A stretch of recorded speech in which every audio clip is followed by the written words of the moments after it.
guys, it's Angelo, and today we'll be looking at the different boss encounters in the Sanctum of Domination, giving a brief discussion of a few tips to keep in mind when playing them in patch 9.1.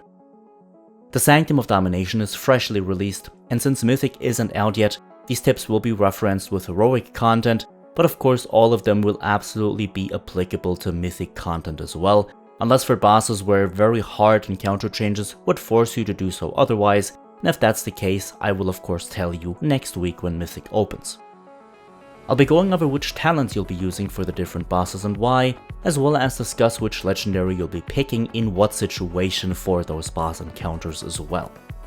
On top of that, we'll be discussing little tips and tricks which should help you for the various bosses encountered in the Jailer Sanctum, as there are definitely a couple of things that you may want to make use of in this patch. Now, if you want to stay updated on the topic, be sure to join our Discord server, which is also where you can get my brand new interface as well. If you want a full Shadow Priest guide, the link to that should be popping up on your screen now. Alright, with that being said, let's go right ahead and have a look. Okay, so first off, let's get the most important aspect of this video out of the way first, namely your talents for each boss. So, basically speaking, all of the bosses in the Sanctum of Domination are either incredibly single target heavy, or force you or somehow passively want you to funnel most of your damage into a single target. This is only rarely ever not the case. Accordingly, of course, Twist of Fate is going to be your most optimal go-to in almost all situations, apart from Soul Render Dormazane, Fate Scribe Rokalo, Kel'Thuzad and Sylvanas. Even though for both Fate Scribe and for Soul Render you can easily play Twist of Fate, both are, well, arguably better. It really boils down to your raid composition, but for Kel'Thuzad as well as for Sylvanas, Misery is just the better option. Now, this of course also means that you will most likely always be using Auspicious Spirits. At this point within the expansion, it has just simply pulled ahead of your Shadow Crash in basically any situation, so you're never really not going to be using your Auspicious Spirits. Also, of course, you have to keep in mind that Haunting Apparitions only get stronger with higher item level. I believe we've discussed this in multiple of my previous videos, so accordingly, of course, your Spiteful Apparitions are going to be insanely powerful at this point.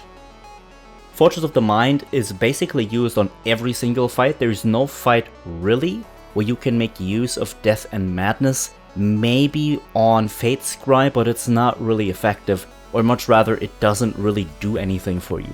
Even if you would get the extra bit of insanity that it gives you, it's not really going to help you, because at the end of the day, you definitely need as much single target damage as you can on the Fate Scribe himself. So again, our talents this time around are pretty cookie cutter.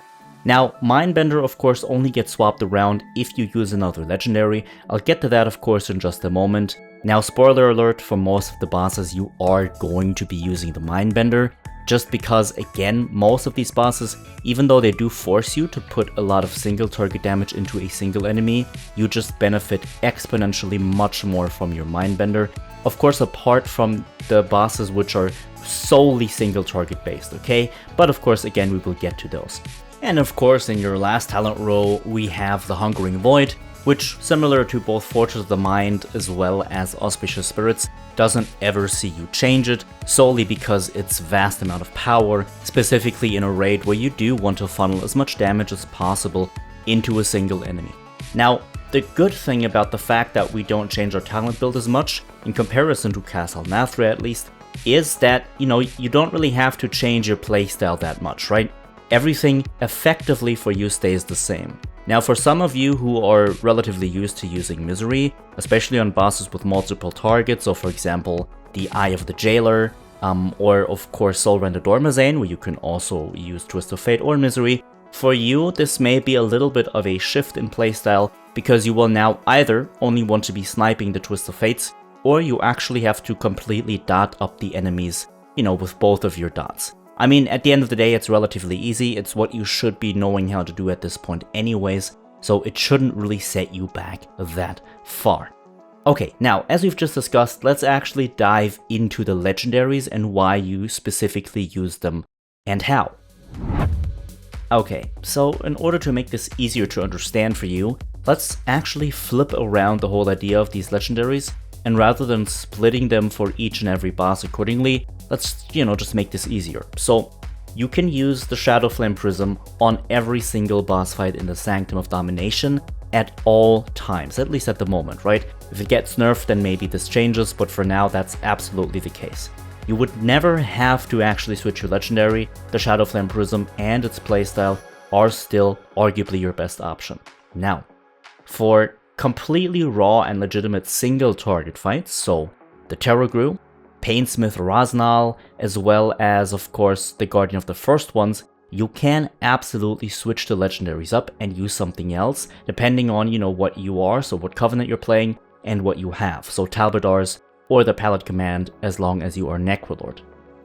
On these very specific single target fights, where there's absolutely no other target involved in any way, funneling raw amounts of single target damage into just one enemy is perfectly fine, and since the Mindbender, or rather Shadow Flame Prism and Mindbender combination, slightly lose out on this just a little bit, on these fights it's perfectly okay to use something like the PYLOT command, right, or the Talbadar stratagem. On any other fight where you can make use of the Mindbender in any other way, shape, or form, so in this sense on any other ad basically, you will absolutely want to be playing with that, right? The Eye of the Jailer always has ads that spawn, the Remnant of Ner'zhul has ads that are basically constantly up with the orbs, Soulrend the Dormazane spawns a constant waves of orbs for you to actually deal with, Fate Scribe, Kel'Thuzad, and Sylvanas do as well, so for any of these boss fights, the Shadow Flame Prism is better. Now for a boss fight like Painsmith Raznal, who also has, well, you can call them ad spawning. He spawns these little orbs or balls that you have to kill in order to get to the other side of the platform. You don't really have to switch a legendary for this, right? You're not really cleaving on both targets, you're just doing a simple target switch. So for a boss like that, obviously it doesn't really matter, but it's a raw single target fight, so in that sense you could potentially easily use a Talbadar stratagem or a PYLOT command. Okay, now on top of this, the most important and only really effective tip that I can give you that you definitely want to be keeping in mind here is that you want to start using mouse over macros if you haven't already. There's a couple of boss fights in the Sanctum of Domination where mouse over macros are insanely helpful, especially when you have to be redotting. So, for example, the Eye of the Jailer spawns a couple of ads here and there which you want to dot up. Having them, or rather being able to mouse over them, definitely helps, especially when you have to switch the sides of the platform by jumping to the other side when your dots are just about to fall off, of course. On top of this, of course, Painsmith Raznal spawns these little balls which basically make like a wall and you have to play like Bomberman with him. And there's a lot of unit frames, or rather nameplates, which are going to be spawning on your screen. You should be seeing that on the video or inside of the video now. And you have to, or you want to mouse over those. Otherwise, you will have to actually switch targets and then just attack them. It's much easier if anyone in your raid group marks the one you'll be attacking and you just mouse over and then dot up that ball. You can dot it, you can Devouring Plague it, you can switch to it if that's what you want to do. All of that is fine, but I advise you highly to start using mouse over macros. The same goes, of course, for Kel'Thuzad, which also has a couple of ads spawn for you as well. And that concludes this video. I tried keeping this video on the shorter side for you, but if you want me to go into more details for each boss specifically, be sure to let me know in the comments down below. Apart from that, thank you so much, of course, for watching. If this video was helpful to you, be sure to leave a like and subscribe in order to stay updated on the content of this channel. Now, as always, have a good one, my friends, enjoy patch 9.1, and I will see you all in the next one.